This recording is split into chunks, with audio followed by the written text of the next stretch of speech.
This is from a questionnaire study with 154 dance teachers in Sweden. And dance teaching in school includes a personal and existential dimension from a dance teacher's perspective. And according to the dance teachers, dance in school is also about getting to know one's body. And you can read here. They wrote a lot of things about the body. To care for one's body, getting awareness of body language and so on.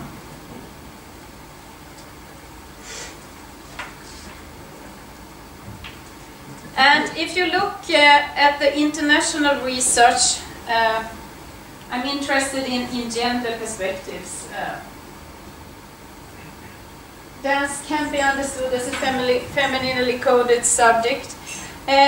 It's often described as something like a girl's activity with a female dominance in the profession of dance teachers. And boys can also classify various subjects and activities at school as feminine or silly and homosexual, which in turn can result in their reluctance to take part. And a number of researchers has also described boys' repudiation of dance, for example in relation to ballet and professional male dancers. And other studies describe how boys verbally dissociate themselves from dance. At the same time, researchers show that boys' dislike is not visible in the dance education itself. The boys seem to be just as involved as the girls. And then we have stereotypical depictions of masculinity that are produced, for example, in choreographies where fights and conflicts and male strength and power positions are rendered. God is a well-known researcher, Michael Gard. He knows that presenting dance in a competitive framework may appeal to some boys, but only at the expense of the girls and boys who are not attracted to sports, preferring dance. And then the homophobic and sexistic prejudice that make up the core of this dance problem can be addressed to questioning the heteronormative values concerning movement and gender.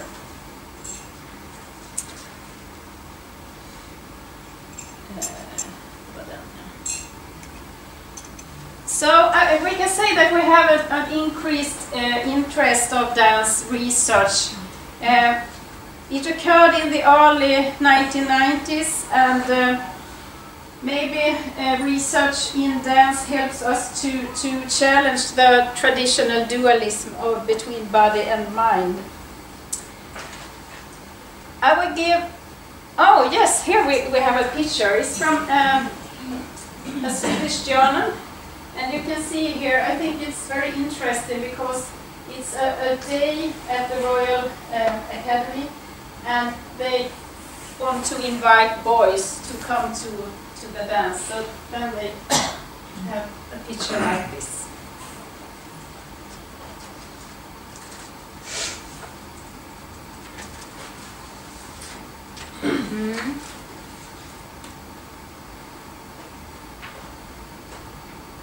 I will give some examples of research design, and I found one from a study from Carol Pickard, and this is an example how dance can be incorporated into health and care research as one of multiple methods. And her study examines the process by which women expand their consciousness by two different means of expression: narrative and creative movement. And then you can see she started to do some interviews with the women, and then they had this creative movement group. I think they had two different groups. There were 17 women. And then she had a follow-up interview. And in the first interview with the women, she asked them to share what was most meaningful in their lives. And in the second phase, the creative movement in groups. And none of the women had participated earlier in creative movement. And they began with just warming up exercises and so on. And then they had the opportunity to express by movement what was the most meaningful to her. And those sessions were videotaped and analyzed by the researcher. And then in the second interview, each woman saw the videotape with the researcher and was asked to reflect on the videotape and the entire researcher project.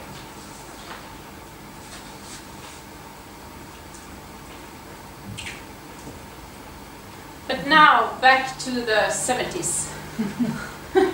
This is an old photo.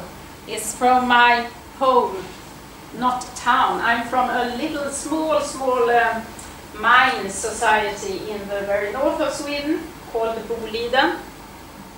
Does anyone know Boliden? Yes, we have some.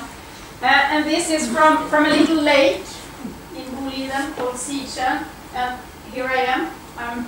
Maybe I'm about 6 or 7 years old, I don't know. We had a dance teacher. She moved to Boliden from Stockholm, and she started dance classes for the children in this society. The dance teacher, Eva Dahlgren, she had another dance teacher from Russia called Vera Alexandrova. And they had a special way of teaching children in dance.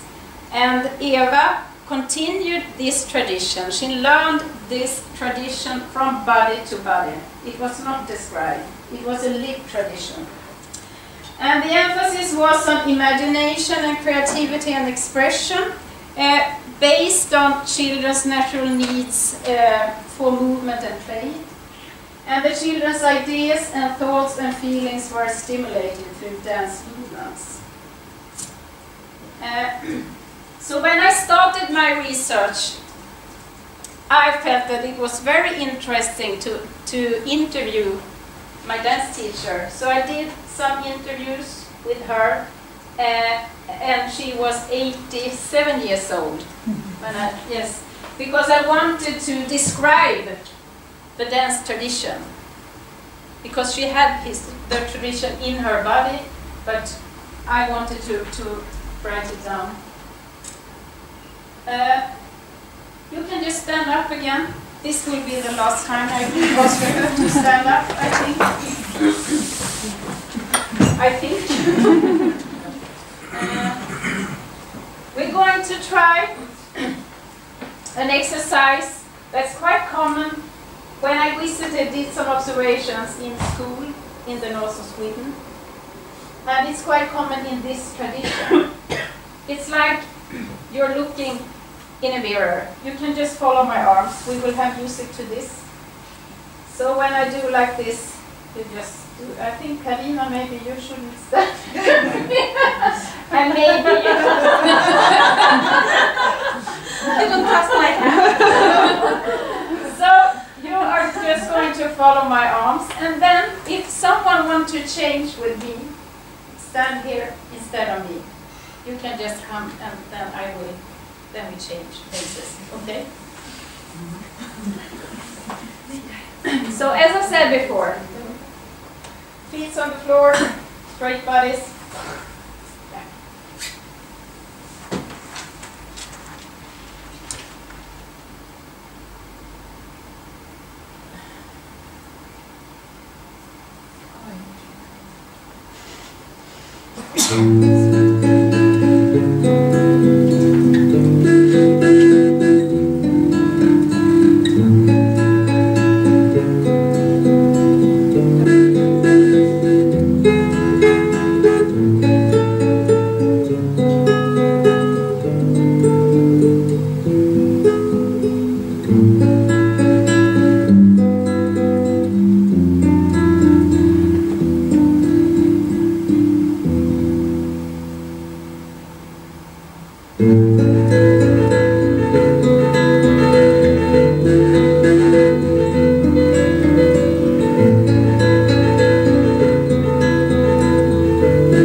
children. That's why I wanted to try those different exercises.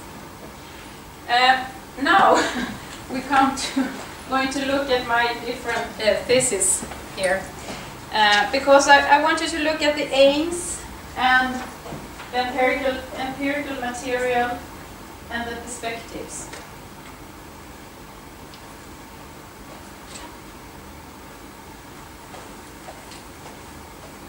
Because we're going to compare this with my other thesis.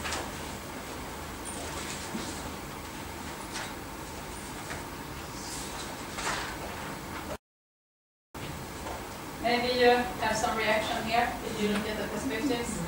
Yes, I think so. I wanted to do something, you know, strange.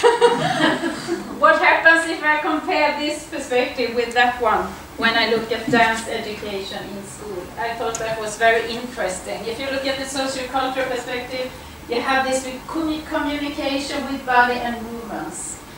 But this one, yeah, I read some research about dance, and I know it's very common in dance education that the dance teachers give feedback to the children all the time. And they also work as models, you know, movement, they show the children. And this was quite interesting for me, just to do some observations and try to understand the material from those different perspectives. But you can also see that in my first, if you look at the aim, it was the tradition from the dance teacher, that dance tradition, but it was also the tradition with dance in school, and then I looked at teaching and learning of dance in schools. So there were articles from newspapers, scripts, documents, interviews with dance teachers, not only my own dance teachers, also teachers who were working at school. We had surveys, I listened to radio programs and did observations. And then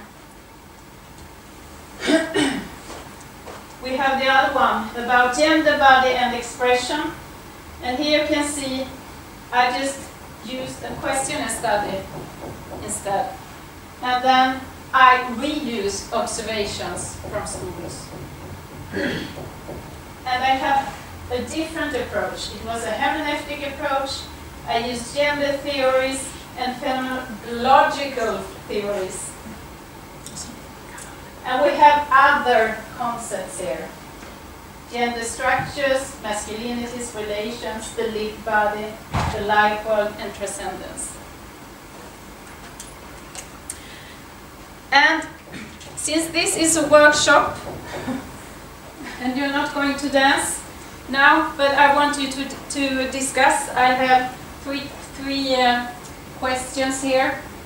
This is also from a dance teacher. She was also an artist, so she did. This is from a dance that I think I'm that. Yes. I wanted to discuss how the social researchers you incorporate the body into your work. Advantages and disadvantages of using different methods and theories. Problematic when the research involves human subjects and situations close to the researcher. This is a question. How do you understand your own position relative to the research design? As you maybe understand, I'm very passionate in dance. And I think those questions are quite interesting. So if you can just sit 3, 4, maybe together and discuss. You don't have to dance your answer then.